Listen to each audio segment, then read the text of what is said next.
Avant de percer dans le détail, il faut savoir que l'asset management est un métier qui n'est pas du tout facile. C'est beaucoup de blocages et de tacles. Vous serez en effet confronté à plusieurs contraintes dans l'exercice de vos missions, ce qui nécessite de votre part une certaine réactivité.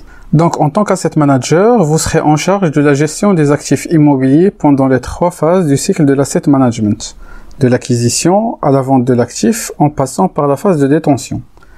En effet, vous devez en tant qu'asset manager acheter des actifs, assurer les rendements et réussir la sortie de l'investissement dans les meilleures conditions, tout en maximisant le prix de vente de l'actif. Maintenant et durant ce cours, nous allons parler de la gestion des risques.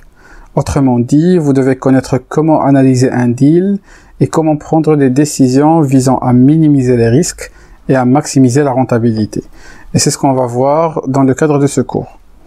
Aussi, en tant qu'asset manager, vous devez assurer le reporting financier à l'égard des investisseurs et à l'égard des directeurs de portefeuille.